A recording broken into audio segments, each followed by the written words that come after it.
Welcome back to another horror story. আজকেও আমি আপনাদের জন্য বাছাই করে 3টা ঘটনা নিয়ে এসেছি, যেগুলো আপনারাই আমাকে ইমেলের মাধ্যমে লিখে পাঠিয়েছেন। তাহলে চলুন দেরি না করে সরাসরি আমাদের প্রথম ঘটনাটা শুরু করছি। আমাদের প্রথম ঘটনাটা লিখে পাঠিয়েছে বায়েজিদ নামের একজন। আমার মনে আছে বায়েজিদ এর আগেও তার সাথে ঘটে যাওয়া একটা কাহিনী আমাদের সাথে শেয়ার করেছিল, কিন্তু আজকের যে কাহিনীটা সেটা সম্পূর্ণ ভিন্ন একটা কাহিনী। আর এই ঘটনাটা তার চাচার সাথে ঘটে যায়।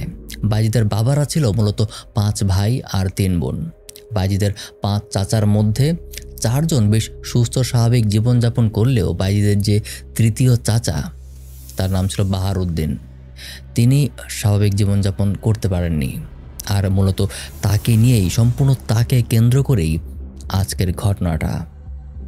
বায়েজিদের চাচার বর্ণনা দিতে গেলে বলতে হয় তিনি একজন বদমেজাজি মানুষ। বিশেষ করে তার মা বাবা অর্থাৎ বায়েজিদের যে দাদা দাদি আছে, তাদের কথাবার্তা তিনি একবারেই শুনতেন না। মানে বাবা মার সাথে তার সম্পর্কও খুব একটা ভালো ছিল না। তিনি সারাদিন বাইরে ঘুরে বেড়াতেন, কাজের কাজ কিছু করতেন না। আর এই কারণে বায়েজিদের দাদা দাদি একটু বিরক্ত হয়ে তাকে কোনো রকমে কোরিয়াতে পাঠিয়ে দেন, সাউথ কোরিয়াতে কাজের জন্য। তখনকার সময় এলাকার মানুষ তাকে মোটামুটি বেশ পরিচিত একটা ফিগার ছিল, যেহেতু সারাদিন বাইরে ঘুরতো, এই কারণে তাকে অনেকেই চিনত। কোরিয়া যাওয়ার কিছুদিন পর তিনি এক কোরিয়ার মেয়ের সাথে রিলেশনশিপ গড়ে তোলে, আর সেখানেই তাকে বিয়ে করে ফেলে। বিয়ের কয়েক মাস পর বায়েজিদের চাচা তার কোরিয়ান বউকে রেখে দেশে আসে। আর এইখান থেকেই মূলত আসল ঘটনাটা শুরু হয়। দেশে আসার পর বায়েজিদের চাচার উপর তার নজর পড়ে তার পাশের বাসার এক নিকটতম আত্মীয়ের, মোটামুটি কাছেই থাকতো। আর একটা কথা বলে রাখা ভালো, বায়েজিদের যে চাচা সে দেখতে খুবই হ্যান্ডসাম ছিল। তার শারীরিক গঠন 8-10টা মানুষের মতো না, বেশ অনেক হ্যান্ডসাম। তার মাথা ভর্তি চুল আর ফিগার অনেক লম্বা, মানে দেখতে এক কথায় খুবই হ্যান্ডসাম। তো সেই মেয়ে যে প্রতিবেশী তাকে এক দেখাতেই পছন্দ করে ফেলে আর তাকে প্রেমের প্রস্তাবও দেয়। কিন্তু বায়েজিদের চাচা তখন না করে। সে বলে যে আমি বিদেশে আমার বউ রেখে এসেছি, আমার অলরেডি একজন বউ আছে। এর কিছুদিন পর বায়েজিদের চাচা তার বউকে দেশে আনার জন্য আয়োজন করতে শুরু করে যে সে তার বউকে, কোরিয়ান বউকে দেশে ফেরত নিয়ে আসবে। কিন্তু হঠাৎ করেই সেই একই লোক আবার বিদেশি বউকে দেশে আনতে অসম্মতি জানাতে শুরু করে। যখন পুরো পরিবার বলে যে আচ্ছা ঠিক আছে নিয়ে আয়, আমরা সবাই রাজি, সব ঠিকঠাক আছে, তখনই তার সাথে সে সব যোগাযোগ বিচ্ছিন্ন করে দেয় এবং তার পরিবারকেও বলে যে সেই বউকে আর দেশে আনবে না। বায়েজিদের দাদা দাদিও তাকে অনেক বোঝানোর চেষ্টা করে যে বিয়ে তো করে ফেলেছিস, মেয়েও খুব ভালো, দেখতে খুব সুন্দর, বিদেশি বউ নিয়ে আয়। কিন্তু বায়েজিদের চাচার কোনো চেঞ্জ আসে না। সে তাদের কিছু না বলেই একদম হঠাৎ করে পরিবারকে কিচ্ছু না জানি সেই আত্মীয় মেয়েটা যে তাকে পছন্দ করত তাকে বিয়ে করে ঘরে নিয়ে আসে।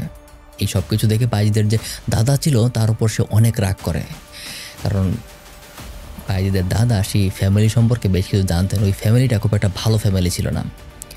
এলাকায় তাদেরও বেশ কিছু দুর্নাম ছিল, কী দুর্নাম ছিল আমি জানি না, বাট দুর্নাম ছিল। সেই আর একটা দুর্নাম তাদের ছিল, সেটা হলো যে ওই ফ্যামিলির সাথে ব্ল্যাক ম্যাজিক কালো তাদের একটা সম্পর্ক ছিল। আর হয়তোবা এই জিনিসটাই তার ছেলে অর্থাৎ বায়েজিদের দাদার পার্সপেক্টিভ থেকে তার ছেলেকে এফেক্ট করেছে, এটা সে আন্দাজ করতে পারে। আর এই ঘটনার পর বিয়ে করে বউকে ঘরে নিয়ে আসার পর বায়েজিদের যে চাচা বাহারউদ্দিন সে আরও উগ্র মেজাজি হয়ে ওঠে। সে তার বাবা মাকে একদমই সহ্য করতে পারে না। এমনিতেই সম্পর্ক ভালো ছিল না, কিন্তু কখনো খুব বেয়াদবি করতো না। এবার সে বেয়াদবি করে, তাদেরকে গালাগালি পর্যন্ত দিতে শুরু করে। এর মাঝেই কয়েকদিন বলতে কয়েক মাস পর বায়েজিদের চাচার একটা কন্যা সন্তান হয়। কন্যা সন্তান হওয়ার পর বায়েজিদের যে চাচি সে বাসায় আসা ধীরে ধীরে বন্ধ করে দেয়। তার সাথে তার একটা দূরত্ব তৈরি হয়ে যায়। আর এইদিকে বায়েজিদের চাচা আস্তে আস্তে পাগল হতে শুরু করে। বায়েজিদের চাচা কিছুদিন পরপরই উদ্ভট আচরণ করতে শুরু করে, এমন এমন কথাবার্তা বলতে শুরু করে যেগুলো আসলে স্বাভাবিক সেন্সে কেউ কখনো বলে না। সে মাঝে মাঝে নিজেকে প্রফেট অর্থাৎ নবী দাবি করতে শুরু করে, এরকম ধরনের উদ্ভট কাজ করে সে। তো বায়েজিদের যে দাদা আর অন্যান্য যারা ভাই আছে সবাই মিলে তাকে একটা কবিরাজের কাছে নিয়ে যায়। বেশ আগের ঘটনা এটা, তখন ডাক্তার চেয়ে কবিরাজি প্রায়োরিটি বেশি পাইতো। তো এদিক দিয়ে কবিরাজের কাছে যাওয়ার পর অনেক প্রেশারে বায়েজিদের যে দাদা ছিল সে বেশ অসুস্থ হয়ে পড়ে। তো বাইজিদের দাদা তার চাচার প্রতি মানে খুবই বিরক্ত ছিল, অনেক অসন্তুষ্ট ছিল। একে তো সে বেহারা সন্তান, একদম না জানিয়ে এমন একটা ফ্যামিলিতে বিয়ে করেছে যেটা আসলে তারা পছন্দ করে না, এবং তার উপর এখন উল্টাপাল্টা আচরণ করছে। তো তিনি মৃত্যুর আগে একদম শেষ আগ পর্যন্ত তার সন্তানকে একটা অভিশাপ দিয়ে যান। কী অভিশাপ ঠিক জানি না, বাট অভিশাপ দিয়ে যান। বাইজিদের দাদার মৃত্যুর পর বাইজিদের যে আরেক চাচা, সে তার ভাইকে ঠিক করার জন্য বাড়িতে খুবই ভালো মানের আরেকটা কবিরাজ নিয়ে আসে।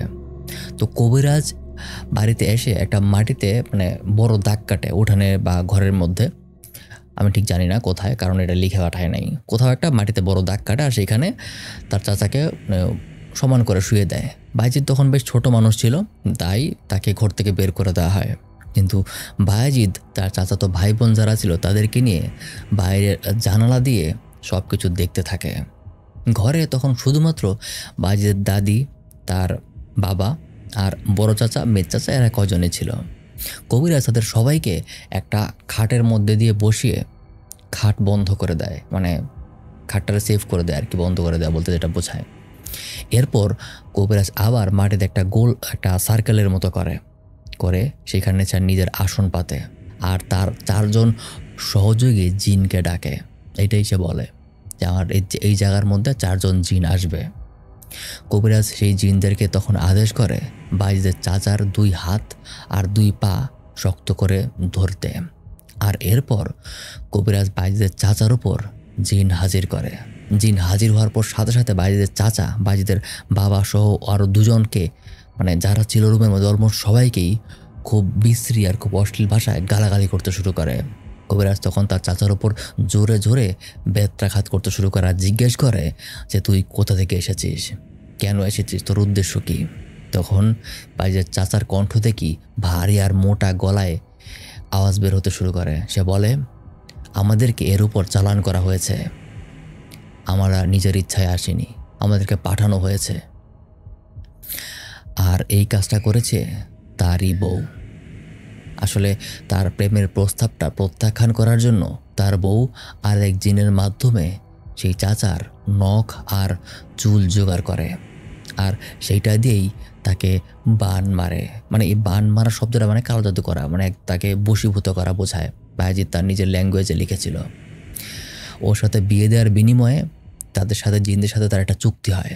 চুক্তি ছিল সে প্রায় 3টা ষাঁড় আর 2টা ছোট ছাগল তাদের জন্য, জিনদের জন্য বলি দেয়, অর্থাৎ জিনদের উদ্দেশ্যে স্যাক্রিফাইস করে। আর এর বিনিময়েই সে তাদের উপর কন্ট্রোল নিয়ে বিয়েটা করিয়ে দেয়। কিন্তু সমস্যা হলো এখনো পর্যন্ত আরও কিছু চুক্তি ছিল যেগুলো সে পূরণ করেনি। আর এই কারণেই মূলত সমস্যাটা হচ্ছে তার মানসিক সমস্যা। তারপর কবিরাজ তখন বলতে শুরু করে যে এখান থেকে ছেড়ে দে, বডি ছেড়ে দিয়ে চলে যা। অনেক ভয় দেখাতে শুরু করে জিনদেরকে, কিন্তু জিনরা বলে তার রক্তের সাথে সে এত ভালোভাবে মিশে গেছে যখন তার পুরো শরীরটা তাদের দখলে চলে এসেছে, এখন কোনোভাবেই তাকে ছেড়ে যাওয়া সম্ভব না। এরপর কবিরাজ অনেক তার রিচুয়াল পালন করে। দেখা যায় যে যখন সে রিচুয়াল পালন করছিল, বাইজিদের চাচার নাক, চোখ, মুখ উল্টে একদম রক্ত বের হতে শুরু করে। কবিরাজ দেখেছে তার অবস্থা এত বেশি খারাপ হয়ে যাচ্ছে যে এখন রিচুয়াল কন্টিনিউ করলে সে মারাও যেতে পারে। তখন সে তার অন্য 2 জিন যারা সহযোগী জিন ছিল, ভালো ছিল, তাদের জিজ্ঞাসা করে যে এখন কি করা যায়। তখন তারা জানায় যে এই খারাপ জিনগুলো মানে খুবই শক্তিশালী আর তার বডির সাথে এত ভালোভাবে মিশে গেছে, মানে এক কথায় বলতে রক্তের সাথে মিশে গেছে। এখন তাদের ছাড়াতে গেলে হয় এই ব্যক্তি মারা যাবে অথবা সারা জীবন প্যারালাইজড হয়ে থাকবে। এই কথা শুনে তখন কবিরাজ কী করবে বুঝে পায় না। সে বাইজিদের দাদির সাথে কথা বলে। তখন তারা সিদ্ধান্ত নেয় যে যতদিন বাঁচবে তারা তাদের ছেলেকে দেখে শুনে রাখবে, কিন্তু এমন একটা রিস্ক হয়তো তাদের নেওয়া উচিত হবে না। এরপর কবিরাজ তাকে কিছু দোয়া কালাম পরে তার রিচুয়াল অল্প কিছু পালন করে তাকে ফু দিয়ে চলে যায়। আর বাইজিদের জন্য একটা সম্পূর্ণ সেপারেট একটা ঘর করে দেয়, যে ঘরে বাইজিদের চাচা একা একাই থাকতে শুরু করে। তবে এর কিছুদিন পর বাইজিদের চাচার যে একটা পাশের রুম ছিল, সেইখানে একটা চাকরিজীবী লোক ছিল, তার কাছে রুমটা ভাড়া দেওয়া হয়। বাইজিদের দাদি লোকটার কাছে এটা ভাড়া দেয়। বাইজিদের চাচার যেহেতু 2টা রুম ছিল, তাই তার চাচার ভরণ পোষণটা মেনটেন করার জন্য, ঠিক আছে, যেহেতু সে কোনো কাজ করতো না, তার বউ অলরেডি চলে গেছে, তো এই জন্যই তার এই ছোট রুমটা ভাড়া দেওয়া হয়, ওইটার ভাড়া দিয়েই তার মেনটেন্যান্সটা চলতো। তখন কিছুদিন যাওয়ার পর সেই লোকটা যখন থাকতে শুরু করে, সেই লোক রাত্রেবেলা বিভিন্ন এক্সপিরিয়েন্স করে, বিভিন্ন ধরনের ভয়ানক এক্সপিরিয়েন্স তার হয়। আর সেই বিষয়গুলো নিয়েই সে তার বাইদের দাদির কাছে অভিযোগ করে। সে বলে যে গভীর রাত হলে কে জানি তার শরীরে হাত দেয়, তার পা ধরে টান দেয়, কিন্তু বাইদের দাদি বলে যে এগুলো কিছু না, এগুলো ঠিক হয়ে যাবে। সে আসলে তাকে মূল স্টোরিটা বলে না, যেখানে কেন হচ্ছে বা বাইজিদের চাচার সাথে কি হয়েছিল, এগুলো কিছুই তাকে বলে না। তো লোকটা বাইজিদের দাদির কথা মতো সে কোনোভাবে থাকতে শুরু করে। কিন্তু কিছুদিন পর হঠাৎ একদিন লোকটা দৌড়ে আসে আর বলে যে গতকাল রাতে একজন তাকে পা ধরে একদম শূন্যে ঝুলিয়ে ফেলেছিল। আর এই অভিযোগটার পর দাদিদের চাচি তাকে মোটামুটি বিস্তারিত বলে যে এই ঘটনায় আছে। তখন সেই লোকটা দাদির উপর অনেক ক্ষিপ্ত হয়ে যায়, আপনি আমাকে আগে কেন বলেন নাই, কেন আপনাকে আমার কাছে না জানিয়ে। তো তার কাছে ক্ষমা চায়। আর সেই লোকটা পরবর্তীতে ওইখানে আর থাকে না, সেখান থেকে সে চলে যায়। এরপরে আর বাইদের চাচার যে ঘটনা, তার যে প্রেজেন্ট স্টেট, এখনও পর্যন্ত সে ওই একাই থাকে, অনেকটা পাগল, সেমি পাগল টাইপের অবস্থায় আছে, সে সুস্থ হয় নাই। এভাবেই তার জীবন চলছে। তো এই ছিল আমাদের প্রথম ঘটনা। তো শুরু করছি আমাদের দ্বিতীয় ঘটনা। আমাদের দ্বিতীয় ঘটনাটা লিখে পাঠিয়েছে মুনা নামের একজন। মুনা বর্তমানে ক্লাস 8-এ পড়ে। মুনা তার নিজের সাথে ঘটে যাওয়া একটা ঘটনাই আমাদের সাথে আজকে শেয়ার করেছে। তো চলুন মুনার ঘটনাটা শুনি। ঘটনাটা শুরু হয় খুব বেশি দিন আগে না, 2022 সালে। ছোটবেলা থেকেই মুনার একটা শখ ছিল, সে গানের প্রতি আকৃষ্ট ছিল। সে গান শিখতে পছন্দ করতো, গান গাইতে পছন্দ করতো। হঠাৎ একদিন মুনার বাবার চাকরির সুবাদে তারা বাসা চেঞ্জ করে নতুন একটা বাসায় গিয়ে ওঠে। এলাকার নাম সে মেনশন করে নাই, জাস্ট নতুন বাসা। সেই নতুন বাসাটা ছিল 5 তলা, আর তারা 5 তলায় থাকতো। বাসার পাশে একদম দেওয়াল ঘেঁষে একটা বড় বট গাছের মতো উঠে গিয়েছিল, যেটার ডালপালা চারদিকে একদম ছড়ানো ছিল, একদম ছাতার মতো। মুনা প্রায় রাতেই পড়াশোনা শেষ করে 9টা-10টার দিকে সে তার গিটার নিয়ে ছাদে চলে যেত। আর সেই বট গাছের যে পাশে যার ডালপালা ছড়ানো ছিল, ওখানকার নিচে বসে সে গান প্র্যাকটিস করতো, গান গাইতো। আর ঘরের মধ্যে গান গেলে হয়তো ফ্যামিলির বিরক্ত হতো, অনেকে ভালো লাগতো না। এই কারণে সে নিজে একা একা গিয়া দূরে, একটু কিছুটা দূরে ছাদে গিয়ে গান গাইতো। হঠাৎ একদিন রাতে গান প্র্যাকটিস করার সময় মুনার মনে হয় যে কেউ তার সামনে দিয়ে খুব দ্রুত দৌড়ে চলে গেছে। কিন্তু মুনা সেটা খুব একটা গুরুত্ব দেয় না, সে মনের ভুল মনে করেই সে এটা এড়িয়ে যায়। আর তার মতো সে গান গাইতে থাকে। এর কিছুক্ষণ পর মুনার হঠাৎ মনে হয় কেউ তার পাশে বসে আছে। কিন্তু যখনই মুনা পাশে তাকিয়ে দেখে, তখন দেখি কেউ নেই। কিন্তু তার ফিল হচ্ছিল, নিজের ভিতরে একটা ফিলিং হয় না, এরকম একটা ফিল হচ্ছিল যে তার পাশে একটু বসে আছে, সে জাস্ট দেখতে পাচ্ছে না। মুনার মনে তখন একটু একটু ভয় কাজ করতে শুরু করে। আর সাথে সাথে সে তার রুমে চলে যায়। রুমে গিয়ে মুনা ফ্রেশ হওয়ার জন্য ওয়াশরুমে গিয়ে যখনই আয়নার দিকে তাকায়, তখনই সে আয়নায় একটা বিভৎস চেহারার একটা ভয়ানক একটা ক্রিয়েচার দেখতে পায়, যেটার 2টা চোখ ছিল একদম টকটকে লাল। মুনার সাথে সাথে ওটা দেখে জাস্ট আর সহ্য করতে পারে না, এত ভয় ছিল। সে কোনো রকম চিৎকারও দিতে পারে না, সাথে সাথেই সেন্সলেস হয়ে যায়। আর যেহেতু তখন বেশ রাত হয়ে গিয়েছিল, তো বাসার সবাই তখন ঘুমিয়েও গিয়েছিল, কেউ তখন টেরও পায়নি। পরদিন একদম সকাল পর্যন্ত সারা রাত সে ওয়াশরুমে পড়েছিল, কেউ জানতও না। সকালবেলা মোনার মা যখন তাকে ডাকতে আসে, তখন সে দেখে সে ওয়াশরুমে পড়ে আছে। আর মোনার চোখ 2টা ভয়ানক রকমের লাল হয়ে আছে, তার প্রচণ্ড জ্বরও উঠে গেছে। মোনার মা তাড়াতাড়ি করে তার বাবাকে ডাকে আর তাকে হাসপাতালে নিয়ে যায়। হাসপাতালে নেওয়ার কিছুক্ষণ পর তার জ্ঞান ফিরে আসে, কিন্তু তখনও মোনা কোনো কথা বলতে পারছিল না। এরপর আবার মোনাকে কিছুটা সুস্থ হওয়ার পর তাকে আবার বাসায় ফেরত নিয়ে আসা হয়। কিন্তু বাসায় নিতে নিতে রাস্তায় মোনা বমি করতে শুরু করে, আর তার বমির সাথে সাথে অল্প রক্ত আসছিল। এসব দেখে মোনার বাবার কিছুটা সন্দেহ হয়। পরের দিনই যে একজন স্পিরিচুয়াল হুজুর টাইপের, ঠিক কবিরাজ না, একটা স্পিরিচুয়াল হুজুর তার কাছে নিয়ে আসে। যাওয়ার সাথে সাথে সে দেখে বলে যে আপনার মেয়ের মধ্যে কোনো একটা সুপার ন্যাচারাল কিছু একটা নজর পড়েছে, এটা আমাকে আরও ভালোভাবে দেখতে হবে। তারপর সে মোনাকে ফ্লোরে বসায়, বসিয়ে একদম চারপাশে কিছু মোমবাতির মতো লাইটের মতো জ্বালিয়ে সে সূরা পড়তে শুরু করে। এরপর এরপর আসলে মোনার সাথে কী হয় সেটা সে নিজেও জানে না, সে নিজেও বলতে পারে না যে তার সাথে আসলে তখন কী হয়েছিল। সেই মুহূর্তের মেমোরিটা তার একদম ব্ল্যাঙ্ক হয়ে গেছে। তো পরবর্তীতে মোনা তার মায়ের কাছে ঘটনাটা জানতে পারে যে একজন যে আলেম যে আসলে তাকে দেখছিল সে জানিয়েছে যে তার শরীরে একটা জিন ভর করেছে, যে মূলত তাকে ভালোবেসে ফেলেছে। সে তাকে নিজের করে পেতে চায় আর তাকে তাদের দুনিয়ায় নিয়ে যেতে চায়।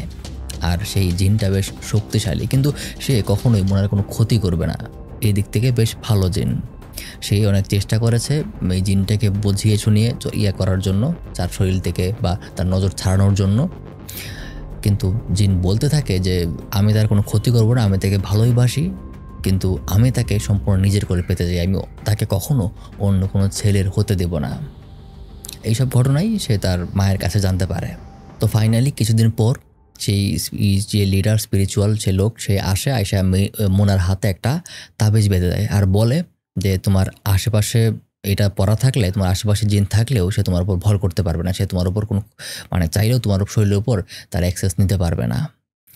আর যত দ্রুত সম্ভব এই বাসাটা তোমরা ছেড়ে দাও, আর কখনোই ভুলেও এই তাবিজটা নিজের শরীর থেকে আলাদা করবে না, সবসময় এটা পরে থাকবে। আর এর কিছুদিন পর সত্যি মোনারা ওই বাসা ছেড়ে দেয়।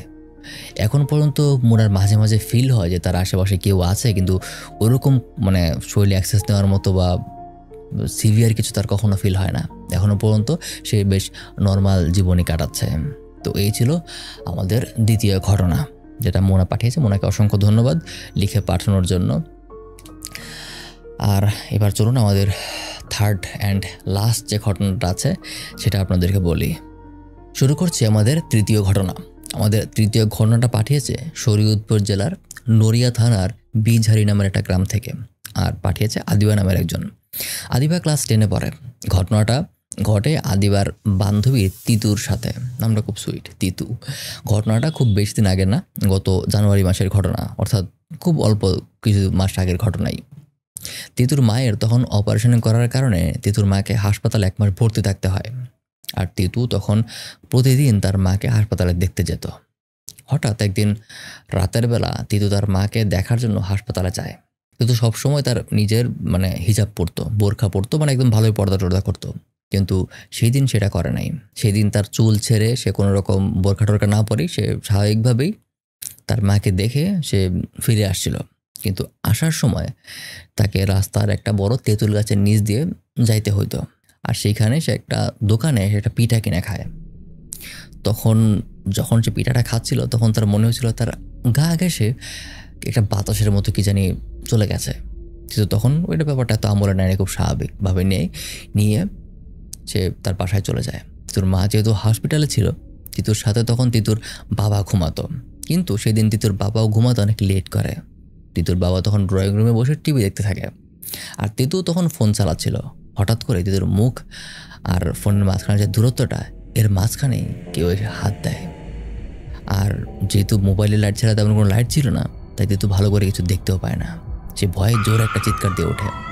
চিৎকার শুনে তার বাবা দৌড়ে আসে, আর তিতুকে তখন দোয়া পরে ঘুম পাড়িয়ে দিয়ে চলে যায়। কিন্তু পরের দিন তোর বাবা ঘুম থেকে উঠে দেখে যে সারা ঘরে, এমনকি ফ্রিজেও নখের আঁচড়। মনে হচ্ছিল খুবই গাঢ়ভাবে খুব শক্তিশালী বড় বড় নখওয়ালা কেউ ঘরের মধ্যে আঁচড়ে গেছে। ঘরের দেয়ালে আঁচড়, ফ্রিজে আঁচড়, অনেক জায়গায় আঁচড়। আবার তার পরদিন তিতু স্কুল থেকে আসার পর ভাত খাওয়ার সময় দেখে যে তার বাসার বারান্দায় একজন 6 বা 7 ফুট লম্বা একজন মানুষ উল্টো হয়ে দাঁড়িয়ে আছে। তার পা উপরের দিকে, মাথা নিচের দিকে, তার পরনে সাদা কাপড় আর মাথার চুলও বেশ লম্বা ছিল, উল্টো হয়ে সম্পূর্ণ ফ্লোরে পড়ছে এরকম। তিতু জানে যে তার বাড়িতে তার বাবা ছাড়া আর এই মুহূর্তে কেউ থাকার কথা না। সে ভয় পেয়ে দৌড়ে তার বাবার কাছে চলে যায়। সেই দিন রাতেই আবার তিতু অনুভব করেছে তার সাথে কেউ অশ্লীল কাজ করার চেষ্টা করছে। এরকম পরপর 2-3 দিন হয়। তিতু হাসপাতালে গিয়ে তার মাকে তখন জানায়।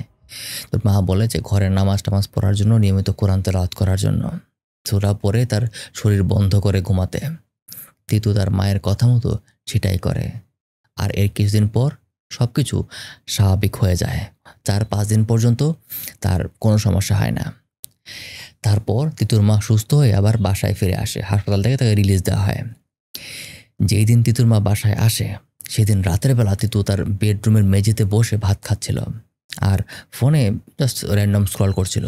তিতুর বাবা আর মা দুজনেই তখন ড্রয়িং রুমে বসে টিভি দেখছিল। তিতু বসেছিল একদম খাটের সামনের মেঝেতে। হঠাৎ করে সে দেখি খাটের নিচ থেকে একটা ভয়ঙ্কর আকৃতির লোক চাদর উঠিয়ে তার দিকে হেসে এসে তাকে হাত দিয়ে ডাকছে। সাথে সাথে তার ভাতের থালা ফেলে দৌড়ে বাসার বাইরে চলে যায়। এতটাই ভয় পায় যে সে বাসার সামনে গিয়ে বাসার সামনে তখন আসতে যাচ্ছিল না। তিতুর বাবা তাকে শান্ত করে কোনো মতনে রাতটা পার করায়। আর সারা রাত তখন তিতু বাসার বাইরেই কাটায়। সে ঘরের ভেতর আসতে চাচ্ছিল না। অবস্থা খারাপ দেখে পরদিনই তিতুর বাবা একজন হুজুর নিয়ে আসে, তার এলাকার হুজুরকে নিয়ে আসে। তা সে বলে যে তাকে দেখে বলে তিতুর খোলা চুল দেখে তার উপর একটা স্পেশাল জিনের নজর পড়েছে। এই জিনের নাম হলো খবিশ। এই খবিশ জিন সাধারণত মানুষকে অনেক ভয় দেখায়, অনেক অনেক পেরেশানির মধ্যে রাখে, অনেক বিরক্ত করে। এই হলো তার স্বভাব। সো তিনি তাকে একটা রিচুয়াল দেন, যে রিচুয়ালটা তাকে 41 দিন পর্যন্ত পালন করতে হবে। আর তাকে তিতুকে একটা তাবিজ পরিয়ে দেয়, তার গলায় একটা লকেটের মতো তাবিজ পরিয়ে দেয়। আর রিচুয়ালটা 41 দিন পর্যন্ত পালন করতে বলে। তো এইটা সে তার কথা মতো করে। আর এটা করার পরে ফাইনালি সে সব কিছু থেকে মুক্ত হয়ে যায় এবং এখন পর্যন্ত কোনো সমস্যা হয় নাই, সব কিছু স্বাভাবিক আছে। তো এই ছিল আমাদের আজকের টোটাল 3টা ঘটনা। তো আশা করি আপনাদের ঘটনাগুলো ভালো লেগেছে। আর যারা ঘটনাগুলো পাঠিয়েছে অসংখ্য ধন্যবাদ। তবে যারা ঘটনাগুলো লিখে পাঠান আমি একটু তাদের সবাইকে বলবো যে ঘটনাগুলো একটু সুন্দর করে গুছিয়ে লিখে পাঠাতে। অনেক সময় অনেক কনটেক্সট মিসিং থাকে, অনেক সময় ঘটনাগুলো আমার বুঝতে সমস্যা হয়। যেখানে আমারই বুঝতে সমস্যা হয় তখন অডিয়েন্স তো অবশ্যই আরও বেশি সমস্যার মাঝে পড়বে। তো আমি এক্সপেক্ট করব যারা ঘটনা লিখে পাঠাবেন একটু গুছিয়ে লিখে পাঠাবেন, তাহলে আমার জন্য বুঝতে সুবিধা হবে ফাইনালি। অ্যান্ড আমার ঘটনাটা ডেলিভারি করা, ন্যারেট করতেও আমার সুবিধা হবে। তো আবার দেখা হবে কিছুদিন পরে আরও কিছু ঘটনা নিয়ে। ততদিন পর্যন্ত সবাই ভালো থাকবেন, সুস্থ থাকবেন। আশা করি আপনাদের সাথে কখনো ধরনের ভৌতিক ঘটনা না ঘটুক। আল্লাহ হাফেজ।